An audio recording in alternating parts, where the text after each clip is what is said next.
참 잘 오셨습니다. 참 잘 오셨습니다. 힘을 내세요 하고 한번 인사합시다. 힘을 내세요. 네. 여러분 참 힘을 낸다는 게 어떤 걸까? 네. 힘도 없는데 무슨 힘을 내라고. 힘이 있어야 힘을 내지. 예. 그런 말이 저절로 나오는 시대를 청년들이 살아가고 있는 건 아닌가 하는 생각이 들어요. 여러분 인생의 가장 큰 비극은 무엇일까? 네. 여러분 뭐가 비극일까요? 가장 큰 비극은 요즘 최근에 일어난 사건들을 보면서도 느끼는 거지만 이 죽음이라는 것만큼 우리에게 비참하고 큰 비극이 없다라는 생각이 듭니다. 이 죽음이라는 것 자체가 끝이잖아요. 이 생명이 끝이 나는 거잖아요. 근데 그것뿐 아니라 더 이상 이렇게 모든 관계도 끝이 난다라는 것을 그러니까 죽으면 나 혼자 죽는 게 아니라 그 전에 관계했던 그 모든 것들도 끊어지게 되는 거죠. 그러니까 관계를 맺었던 사람들도 이 죽음 때문에, 그러니까 내가 죽어갈 때 나만 고통스러운 게 아니라 그 죽음이 또 그 관계 맺었던 모든 사람들에게도 영향을 미치더라는 거죠.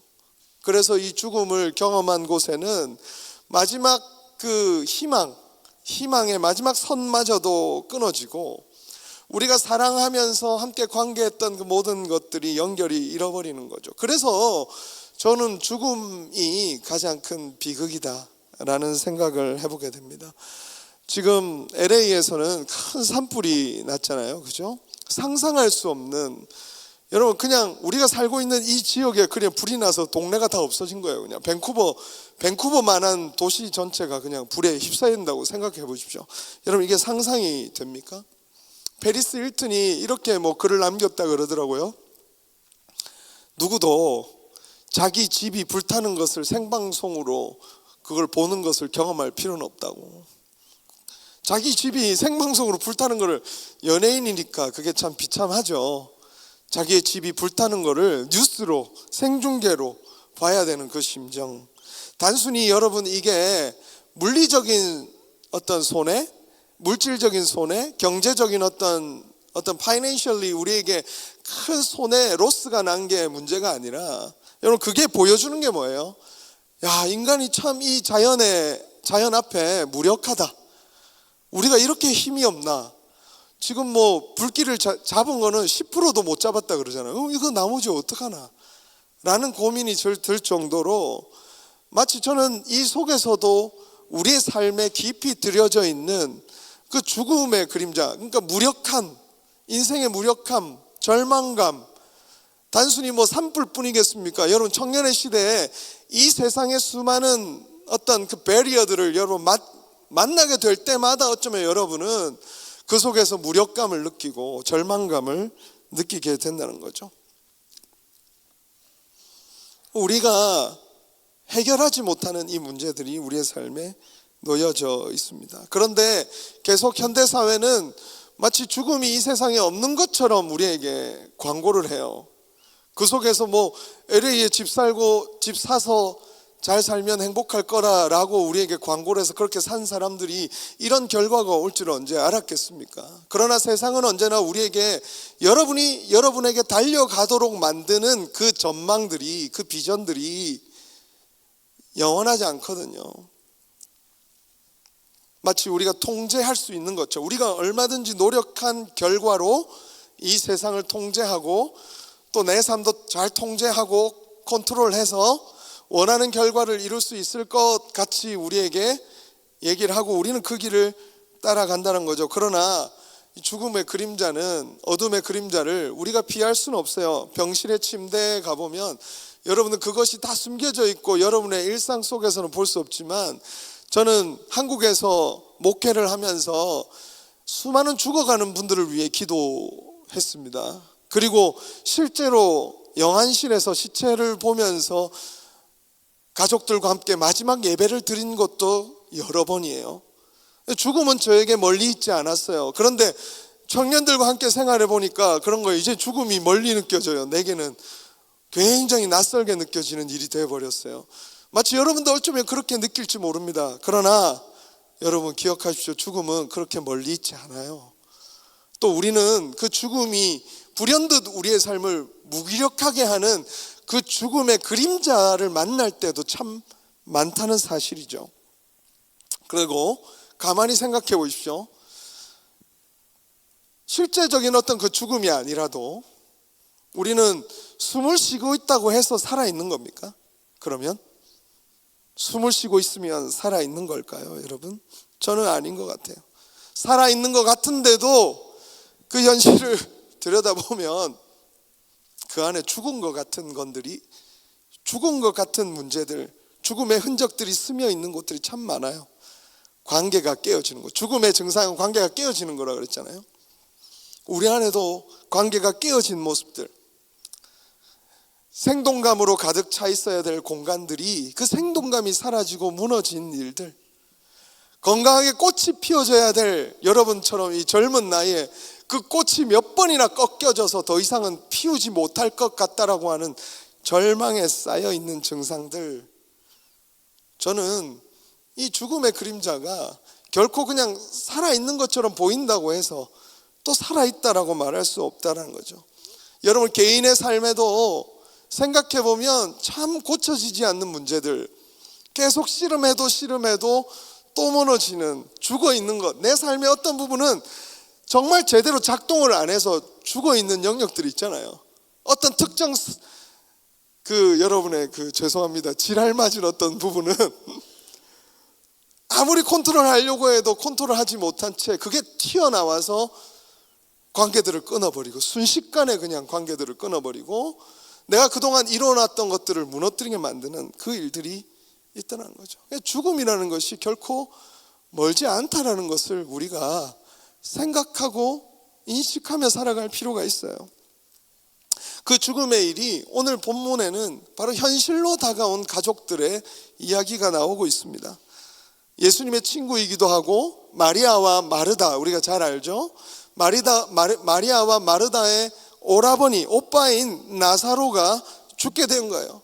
실제적으로 그 죽음이 그 가정 가운데 들이닥친 거죠. 그 젊은 오빠가 뭐 그렇게 젊지는 않습니다만 그래도 죽을 나이가 아직 덜 됐던 것 같아요. 그가 모든 했던 행위들은 이제 어떻게 돼요? 과거가 돼버리죠. 죽음은 그래요. 현재와 미래는 더 이상 없습니다. 추억이 되어버리는 것뿐이죠. 그가 맺고 있던 관계들, 동생들과 함께 따뜻하게 나누었던 그 온기들 다 깨어져 가기 시작하게 된 거죠. 죽음은 바로 이렇게 모든 관계를 단절시켰고, 바로 마르다의 집안, 마리아의 집안, 이 나사로의 집에는 그 슬픔으로 비참으로 가득했던 것입니다. 바로 우리 주님이 어떤 분이시냐면 바로 여러분의 삶에 들여져 있는 그 죽음의 그림자들, 그리고 제 삶에도 그렇고 또 오늘 본문에 이 마르다와 마리아 그리고 나사로에게 드려진 그 죽음의 그림자, 도저히 인간의 무능력과 무기력을 한없이 느낄 수밖에 없는 그 고통과 비참의 현장에 우리 주님께서 찾아 들어가신다는 것, 이게 우리 본문에서 첫 번째로 가장 중요하게 다루고 있는 핵심이라는 거예요. 우리 주님은 우리의 죽음의 현상을, 죽음의 현장, 우리가 죽음의 그 그림자 속에서 버둥거리고 있는 우리의 삶을 결코 모른 척 하시는 분이 아니라 저 하늘의 영광을 버리고 우리에게 찾아오시는 주님이시다라는 것. 그래서 우리는 그 죽음의 그림자가 드려질 때마다 우리에게 찾아오신 주님을 보아야만 합니다. 오늘 마르다도 그 주님을 보았습니다. 그런데 마르다의 반응이 조금 이상합니다. 우리 오늘 본문 21절인데요 같이 한번 읽어볼까요? 시작. 마르다가 예수께 여짜오되 주께서 여기 계셨더라면 내 오라비가 죽지 아니하였겠나이다. 예수님이 조금만 일찍 오셨더라면, 왜냐하면 마리아와 마르다는 사람을 보내서 예수님이 빨리 오시기를 부탁을 했어요, 이틀 전에. 왜냐하면 오빠가 지금 죽게 생겼으니까 예수님이 능력을 행하고 다니시는 분인데 그분이 오시면 내 오라비가 낫지 않겠나 하는 간절한 마음으로 오라비를 위해 요청했던 것이죠. 그래서 예수님이 늦게 오신 것에 대한 오늘 탓을 하고 있는 것입니다. 주님이 시간에 딱 맞춰 오셔서 그렇게 찾아오셔가 해결해 주셨으면 좋았을 텐데, 그렇게 살려달라고 사람을 보내서 예수님 그렇게 요청했는데 왜 예수님 이제 오셨습니까? 주님이 조금만 일찍 오셔서 이곳에 계셨더라면 우리 오라버니가 죽지 아니하였을 겁니다 라고 하는 생각이 드는 거죠. 우리도 삶에서 그렇습니다. 어떻습니까? 우리도 이 살리시는 주님을 알고 있습니다.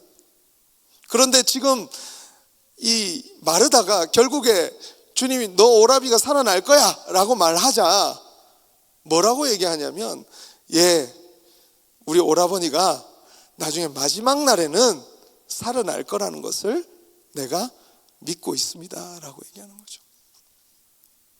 그러니까 이 마르다에게 있어서 부활이, 예수님이 말씀하신 다시 살아날 것이라는 부활이 현실의 문제에 있어서는 크게 와닿지 않는 일이 되어 있다는 것을 보여주는 거죠.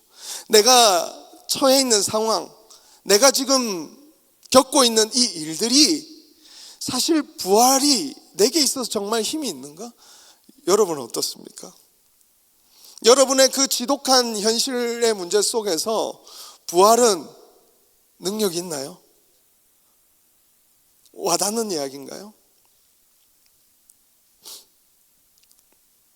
우리도 진짜 이 일이, 저도 절망적인 순간들을 겪을 때마다 과연 예수님이 부활의 주님이라는 사실이 오늘 나의 현실은 전혀 변하지 않고 문제들은 가득한데, 나는 그러면 이 부활이 내게 무슨 의미가 있는 거지? 난 부활을 믿는 사람인데, 그렇게 수없이 얘기를 했는데 진짜 부활은 내게 별 영향이나 의미를 못 갖고 있는 것 같은 거예요. 마르다는 오라버니 나사로의 죽음을 그렇게 맞이하면서 나사로가 다시 살아날 것이라고 말씀하셨을 때 그렇게 얘기하는 거예요. 진짜 마지막 날에 부활 때에는 다시 살아날 줄로 내가 아나이다. 이 말은 뭐예요? 지금 내 오라버니는 죽었고 나는 그 슬픔을 해결할 수도 없고, 예수님은 늦게 오셨고, 그래 마지막 날에 언젠가는 다시 살겠지요 주님. 그러나 지금 나는 내가 지금 겪고 있는 이 문제를 도저히 벗어날 수가 없습니다. 예수님의 능력과 삶을 알고 있지만 삶에 깊이 들여진 그 어둠 죽음의 증상들, 주님의 부활의 생명이 때로는 멀게만 느껴지는 것, 이 마르다가 처해 있는 신앙의 고민이고 갈증이라는 것이죠. 우리도 예수 믿잖아요. 여러분 예수 안 믿는 사람 있습니까 여기? 근데 우리의 문제는 뭐예요? 마르다가 겪고 있는 것처럼 주님이 때에 맞춰 오셔서 내 문제를 해결해 주시는 것, 그리고 내 삶에 필요한 것들을 공급해 주시는 것. 그렇지 않으면 어쩌면 우리도 이 예수님이 다시 살아날 거라고 이 얘기할 때 어쩌면 여러분의 삶에도 어쩌면 주님께서 똑같이 말씀하실 수도 있어요. 우리는 원하는 게 그거죠. 지금 나는 이 고통이 좀 내 삶에서 사라졌으면 좋겠다. 근데 주님께서 그렇게 말씀하실 겁니다. 이 문제가 다 나중에 해결될 거야. 예, 주님, 언젠가 이 문제가 다 해결되겠죠. 근데 지금 우리는 어쩌면 진실로 주님의 이야기를 듣지 않고 있는 거죠.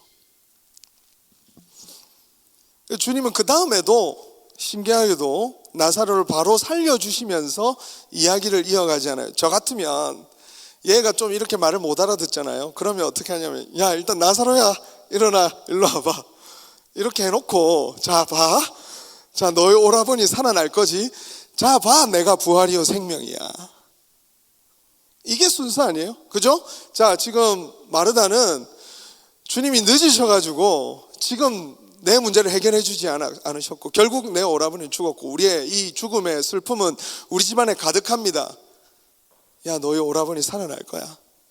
예 알지요. 예 주님 그렇게 하시겠죠. 예 마지막 날에 주님의 부활이 다 있을 겁니다. 그렇게 말귀를 못 알아듣고 자꾸 되묻는 이 마르다에게라면 제일 좋은 방법은 뭐예요? 나사로 일어나. 자, 나사로 너 나와. 나오라고 해놓고 딱 이제 죽음에서 살아나는 걸 보여주면서 어떻게 얘기해요? 자, 나는 부활이요 생명이니 라고 얘기하면 얼마나 설득력 있어요. 여러분 그렇지 않아요? 죽은 나사로를 세워놓고 나는 부활이요 생명이야 라고 얘기한다면 이것은 정말 설득력 있게 저 같으면 그런 방식을 취했을 것 같습니다. 그런데 생각해 보면 나사로가 다시 살아난 나사로가 다시 죽지 않을까요? 생각해 보세요. 나사로가 살아났어요. 자, 이 나사로는 병도 안 걸리고 지금까지 살아있나요? 어디에? 또 죽어요. 또 죽는다고요. 우리에게 찾아온 죽음의 그림자는 또다시 우리를 찾아올 것입니다.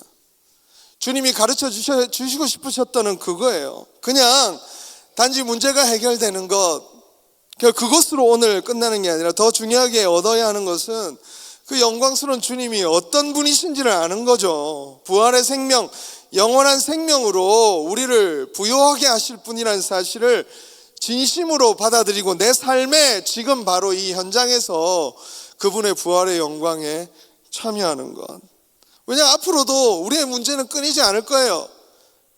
우리의 현실의 어려움은 끊이지 않을 거예요. 죽음의 그림자는 우리에게 계속될 거예요. 그러면 계속될 때마다 우리는 똑같은 문제 앞에 부딪히게 될 거예요. 표적이라고 부르는 이것은 생각해 보세요. 일어날 수도 있고 또 안 일어날 수도 있습니다.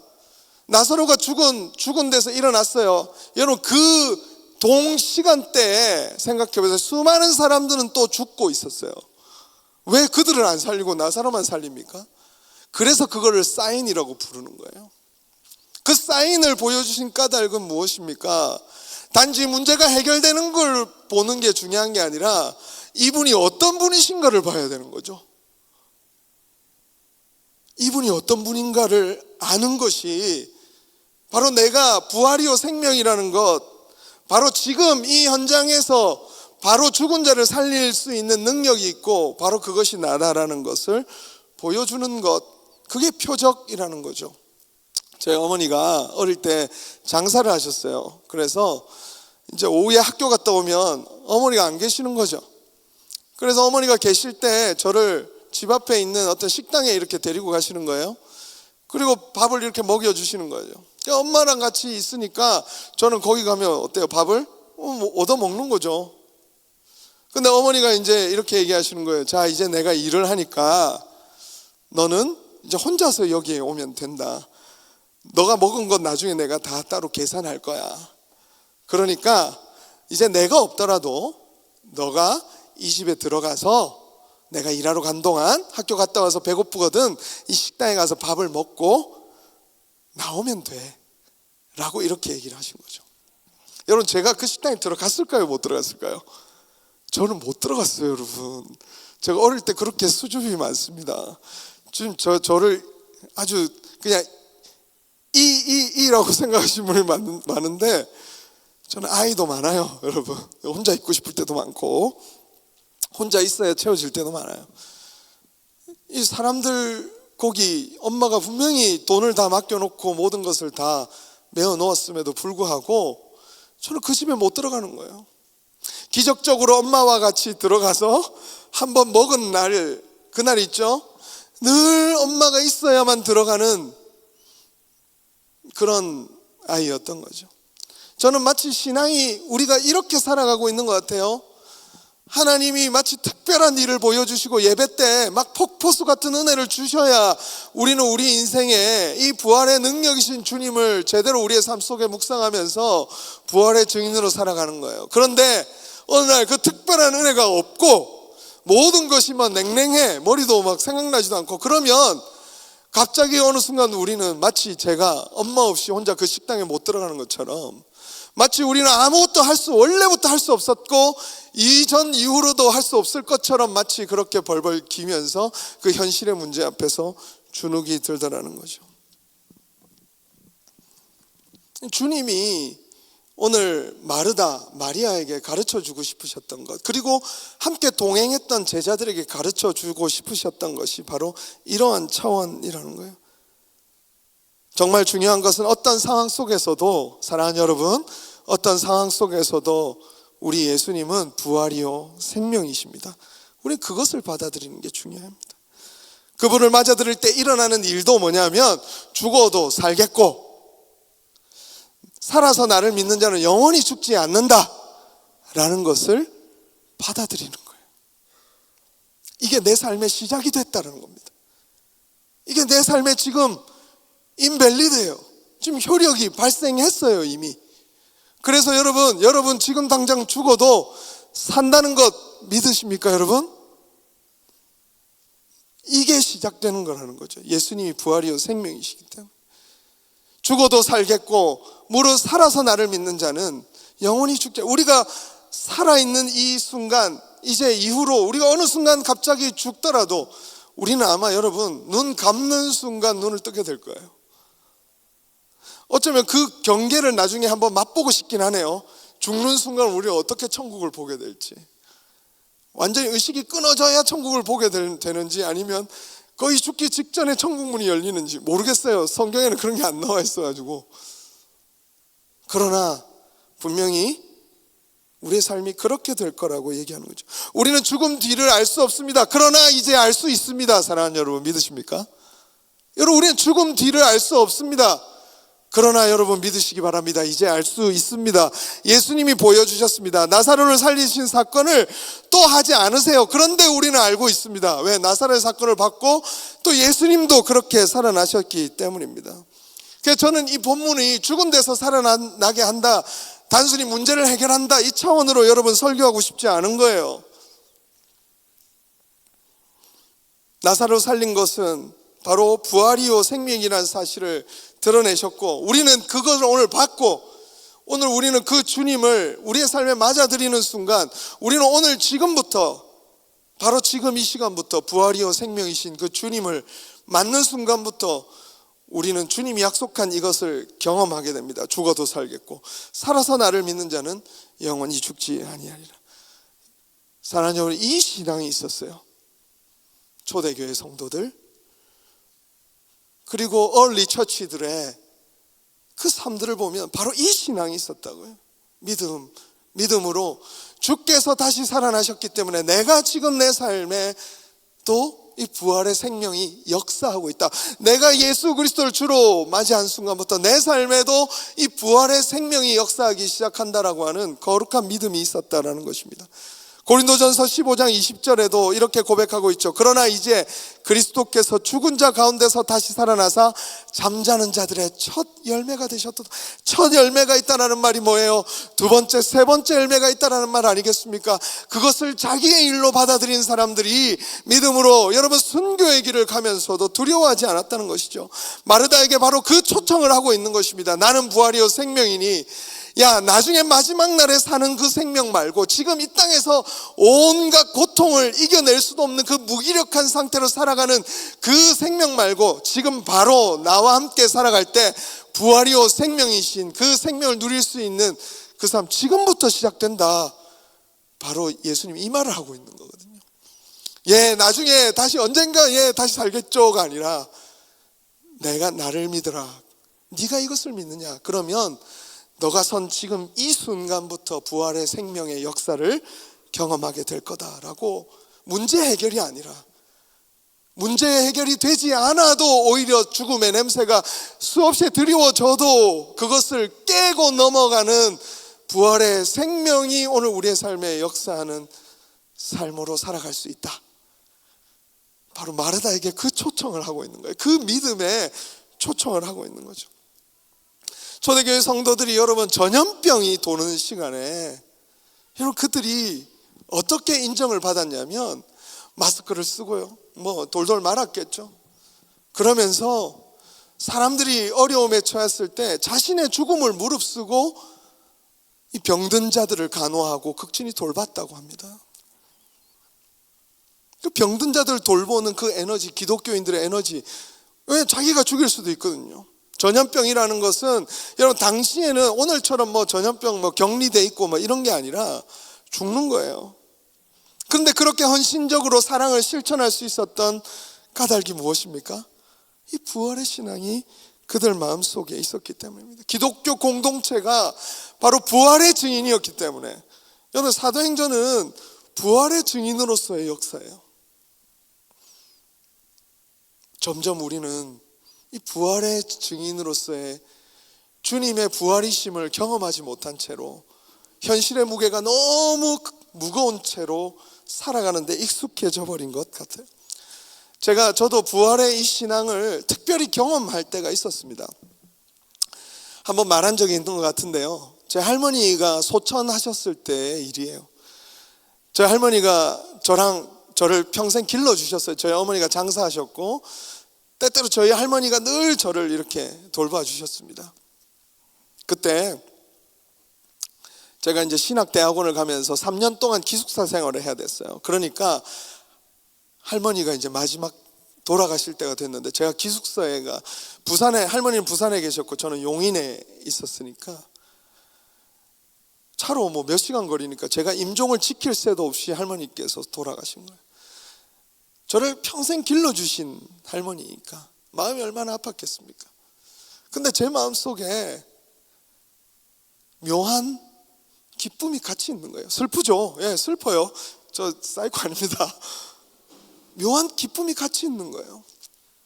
그게 뭔지 보니까 어떤 마음인지 친구랑 얘기하는데, 우리 할머니가 무릎이 이제 양쪽 다 거의 못 쓰게 되셨어요. 마지막 한 2, 3년을 못 걸어 다니셨어요.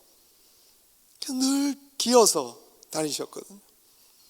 근데 제 마음속에 그 생각이 든 거예요. 이제 우리 할머니 천국 가시면 마음껏 뛰어노시겠다. 이 무릎 다시 완전히 펴지셔가지고 완전히 뛰어노시겠다. 마음에 이 소망이 싹 트는 거예요. 또 하나 더 그 마음의 소망이 싹 텄던 게 뭐냐면, 제게는 또 여러분에게 얘기한 적 있지만 사랑하는 형님이 어릴 때 일찍 하늘나라로 갔거든요. 제가 3학년 때 형이 5학년이었어요. 그러니까 저희 아버지가 4대 독자예요. 저희 형은 어때요? 아주 귀한 첫째 손자인 거예요, 할머니에게. 근데 먼저 하늘나라로 갔다고 생각해 보십시오. 얼마나 마음이 슬프겠어요. 그런데 그 생각이 드는 거죠. 이제 할머니 천국 가면 우리 형님하고 만나가지고 손 부듬고 이렇게 둥글게 하겠구나. 강강술래인가요? 네, 그거 하겠구나. 그 마음이 드는 거죠. 그때 제 마음에 다시 사는 것에 대한, 죽어도 살겠고에 대한 의미를 다시 한번 깨닫는 시간이 되었습니다. 우리의 지독히 해결되지 않는 문제 속에서 주님은 여러분에게 물으실 것입니다. 어떤 능력이 나타나고 어떤 기적이 일어나고 상황의 문제가 아주 드라마티컬리, 아주 리마커블리 해결되지 않아도 그 신앙이 아니라 오히려 여러분의 가장 어둡고 음침한 그 현장에서 주님이 물으실 거예요. 나는 부활이요 생명이야. 왜 주님 때마침 와서 내 삶을 딱 해결해 주지 않으셨습니까? 라고 어쩌면 가득 가슴에 품고 있는, 저도 이 설교 때 쓰는 아이패드가 떨어져서 지금 박살이 나 있는데, 왜 주님 이 깨지기 전에 막아주시면 얼마나 좋습니까? 그런 질문들이 가득한 우리의 삶에 주님 물으시는 거예요. 나는 부활이요 생명이니, 너의 그 문제가 지금 해결되지 않고 너의 때와 나의 때가 달라 너가 지금 헷갈릴지라도, 바로 그 죽음의 그림자가 가득 드리워진 그 현실 속에서도 부활의 생명이 오늘 너를 일으킬 수 있다는 사실, 나와 함께 한다면 바로 그 생명을 맛볼 수 있다는 사실을 네가 믿느냐? 네가 믿느냐? 나는 너를 일으키고 싶어. 문제 해결이 아니라, 그거는 내가 또 해주고 또 해주면 그래 너 웃을 수 있겠지.